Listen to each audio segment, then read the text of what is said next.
Welcome to AI Briefing. The content of the briefing includes: the version of Google's Gemini you can use right now doesn't beat OpenAI's GPT-4. Google launches Gemini, upping the stakes in the global AI race. Russia's latest disinformation tactic exploits American celebrities. Taxi driver writer Paul Schrader on why he'd still cast Kevin Spacey. Asia hedge funds avert China turmoil with bets on Japan AI. The version of Google's Gemini you can use right now doesn't beat OpenAI's GPT-4. Yahoo! Google has released Gemini, its latest AI model, which it claims outperforms OpenAI's GPT-4. However, the model that outperforms GPT-4 is the Ultra version of Gemini, which won't be available until next year. The version available now, Gemini Pro, failed to beat GPT-4.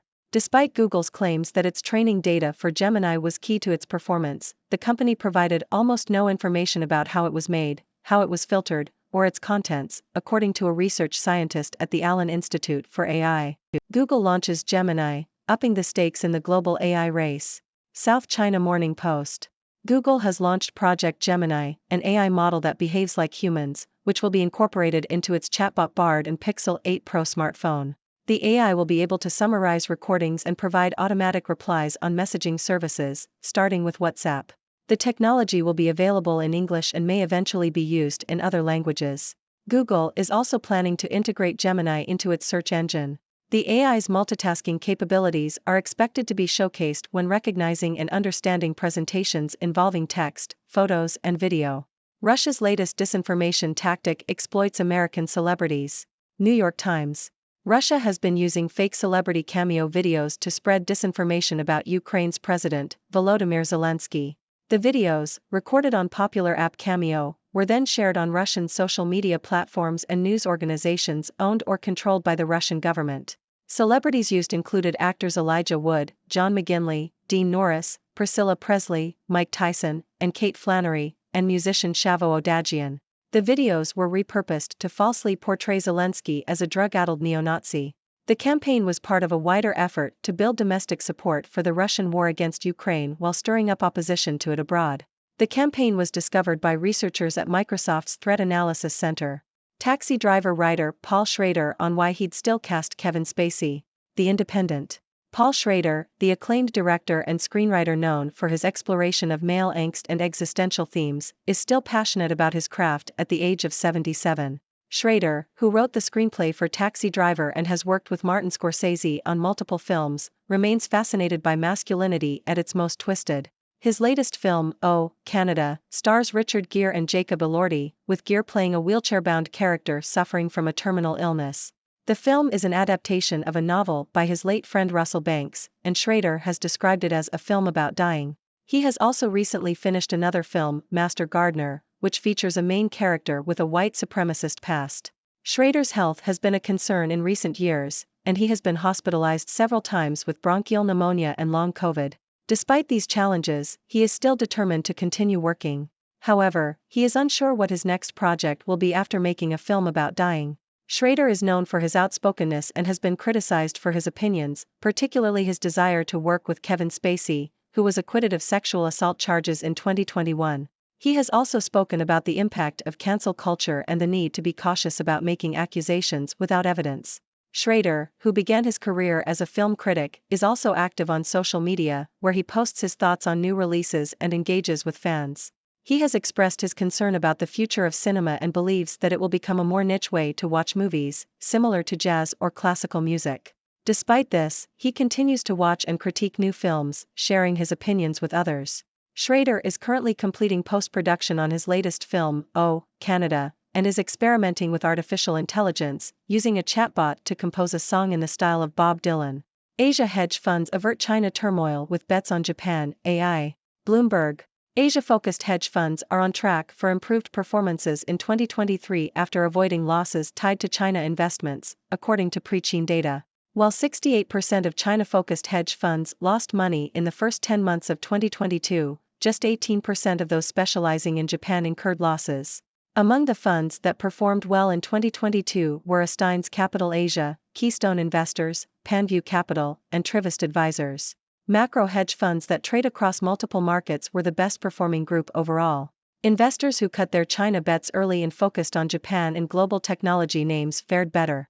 Over 58% of Asia-focused hedge funds avoided losses in the first 10 months of 2022, compared to 32% in 2022. Congress and EU diverge on AI policy, as Brussels races to reach deal. Washington Post. Lawmakers in the European Union and the US Congress are taking divergent approaches to regulating artificial intelligence, AI. The EU is working on the EU AI Act, which would impose binding regulations on AI applications based on their predicted danger. However, France, Germany and Italy have sought to remove the part of the bill that would impose binding regulations on foundation models. In contrast, US lawmakers are pursuing an incentive-based approach to retain AI developers in the country. Senators fear that the EU's approach could be heavy-handed and risk alienating AI developers. Silicon Valley confronts a grim new AI metric. New York Times. The term P-doom is being used to assess the likelihood of AI leading to an apocalypse. The statistic P-doom is used by artificial intelligence, AI, researchers to describe the likelihood of AI causing a global catastrophe. The phrase has gone mainstream in recent months due to the fears surrounding the rapid advancements AI is making. The question of whether AI will cause humanity's extinction has been circulating tech events in Silicon Valley, and has even sparked conversation among employees of AI companies. Jeffrey Hinton, a well-known AI researcher, has estimated that if AI is not regulated, there is a 10% chance it will lead to human extinction in the next 30 years. The creator of the term, Eliezer Yudkowsky, has said his P-doom is yes, meaning he believes AI will cause humanity's extinction. Aaron Levy, CEO of Box, has a very low P-doom, but is concerned that people may use the fear of AI to slow down the progress of the sector. Ajay Katra, a senior researcher at Open Philanthropy, has a P-doom of between 20 and 30%, but notes that the probability of harm from AI will depend on how it is governed. Experts on AI agree that it needs regulation. That's the easy part. New York Times. The emergence of generative artificial intelligence, such as ChatGPT, signals a radical change in how AI will be used in every area of society, but it still must be viewed as a tool that humans can use and control, not as something that controls us. Some sort of regulation of AI is needed, but opinions vary widely on the breadth and enforceability of such rules. For the potential of AI to be realized and the risks, as much as possible, to be controlled, technology companies cannot go it alone. There should be genuine partnerships with other sectors, such as universities and government. EU nears deal to regulate ChatGPT, other AI tech in Landmark Act. Yahoo! The European Union, EU, is on the verge of a deal that would make it the first country outside of Asia to introduce laws regulating artificial intelligence, AI, according to anonymous insiders.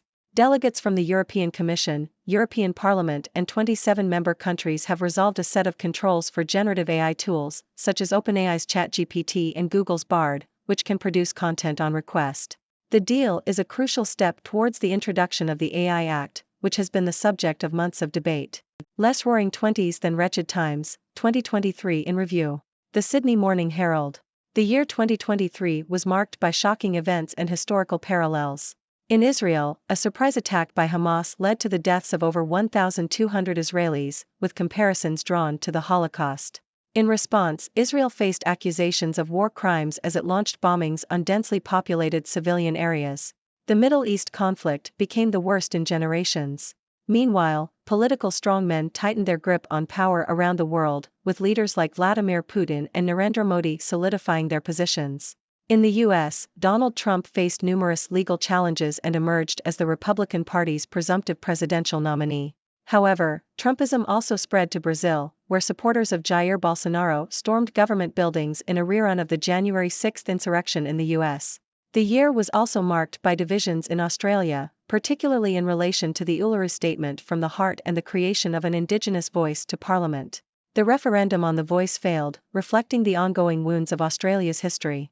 On a more positive note, women in Australia made gains in various fields, including finance, literature, and sports. However, the year also saw controversies, such as the Me Too scandal at the Women's World Cup trophy ceremony. The year 2023 also saw the defamation trial of Ben Roberts-Smith, Australia's most decorated living soldier. Rupert Murdoch announced his retirement, and Prince Charles was crowned king in the UK. The year was also marked by extreme weather events and the ongoing failure to adequately address climate change. Overall, 2023 was a year that shattered hopes and highlighted unresolved historical wounds. 5 ways AI could be regulated. New York Times. Regulators around the world are taking different approaches to regulating artificial intelligence, AI, resulting in a fragmented regulatory landscape. Europe's proposed AI Act would introduce a sliding scale of regulation based on the level of risk posed by an AI system. The US has focused on voluntary codes of conduct, with some companies agreeing to self-regulate. Congress is yet to introduce comprehensive legislation, but some proposals include the creation of a regulatory agency or using the National Institute of Standards and Technology for oversight.